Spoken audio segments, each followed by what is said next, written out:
امت کی بات آپ کے لیے قبول ہے اور رسول کی بات آپ کو قبول نہیں ہے؟ تاریخ کا سب سے بڑا اعتراف ہے آج تک کی سنیت اور دیوبندیت کے اندر، آپ مرضی آپ کسی کو بھی صدیق کہیں، لیکن روایت آپ کے سامنے ہمارے سامنے پیش کریں۔ واحد امام علی ہیں کہ جن کو سامنے رسول اللہ نے فرمایا کہ آپ صدیق اکبر ہیں، اس طرح کی روایت کسی اور کے لیے نہیں ملتی۔ یہی میرا مدعا۔ علی المرتضی رضی اللہ تعالیٰ عنہ نے خود اپنی زبان اطہر سے حضرت ابو بکر کو صدیق کہا رضی اللہ تعالیٰ عنہ۔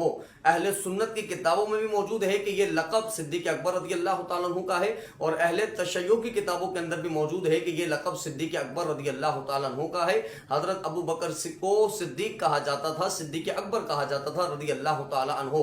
تمہارا یہ موقف اور عقیدہ ہوگا کہ صرف حضرت علی کو رسول اللہ نے صدیق کہا اور کسی کے لیے صدیق کا الفاظ استعمال نہیں ہوئے، کوئی روایت موجود نہیں ہے، تو تمہارا اپنا موقف ہوگا، لیکن تمہارا چونکہ اہل سنت سے کوئی تعلق نہیں ہے تو تمہارے موقف اور تمہارے عقیدوں کی ہمارے نزدیک کوئی اہمیت نہیں، کیونکہ جو بندہ صراحت کے ساتھ رسول اللہ کی حدیث کا منکر ہو جائے صرف غیروں کو خوش کرنے کے لیے، تو میں یہ سمجھتا ہوں کہ اس کا اہل سنت سے کوئی دور دور تک لینا دینا نہیں ہے۔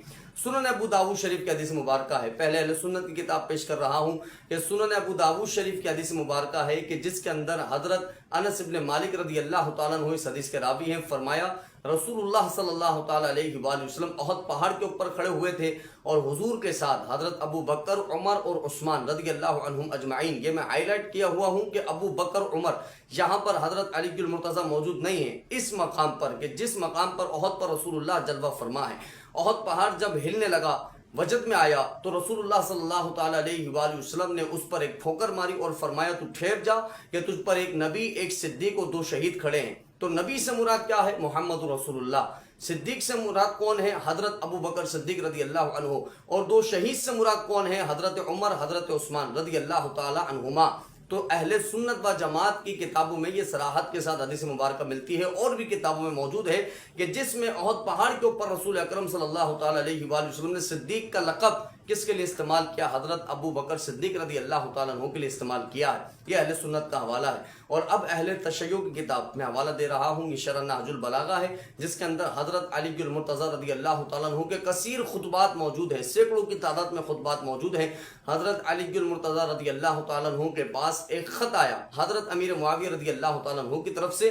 اس خط کے جواب میں جو تحریر حضرت علی المرتضی رضی اللہ تعالیٰ عنہ نے لکھی، تو آپ نے یہ جملہ ارشاد فرمایا کہ اسلام کے لیے اور رسول اکرم اور اللہ تبارک و تعالی کے دین کی مدد کے لیے میں نے سب سے افضل، سب سے اعلیٰ اگر کسی بندے کو پایا ہے تو رسول اللہ صلی اللہ علیہ وسلم کے پہلے خلیفہ صدیق رضی اللہ تعالیٰ عنہ کو پایا ہے۔ یہ عبارت موجود ہے جس کے اندر باقاعدہ طور پر حضرت علی المرتضی رضی اللہ تعالیٰ عنہ نے ابو بکر کے لیے صدیق کا جملہ ارشاد فرمایا ہے کہ وہ حضرت ابو بکر صدیق رضی اللہ تعالیٰ عنہ ہیں، اور ان کے بعد کسی کو بہتر پایا ہے تو ان کے بھی خلیفہ حضرت عمر فاروق رضی اللہ تعالیٰ عنہ ہیں۔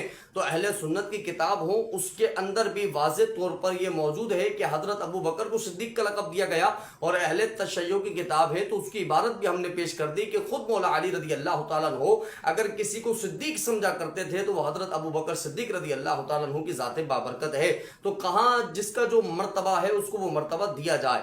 اگر تم بغض رکھتے ہو صحابہ کرام علیہم الرضوان کا، اور بالخصوص حضرت ابو بکر صدیق کا، حضرت عمر کا، حضرت عثمان غنی رضی اللہ عنہم اجمعین کا، اور اس بغض میں صحیح حدیث مبارکہ، احسن حدیث مبارکہ تم انکار کرنے لگ جاتے ہو اور اس حدیث کے منکر ہو جاتے ہو، تو میں یہ سمجھتا ہوں یہ تمہاری بدبختی ہے۔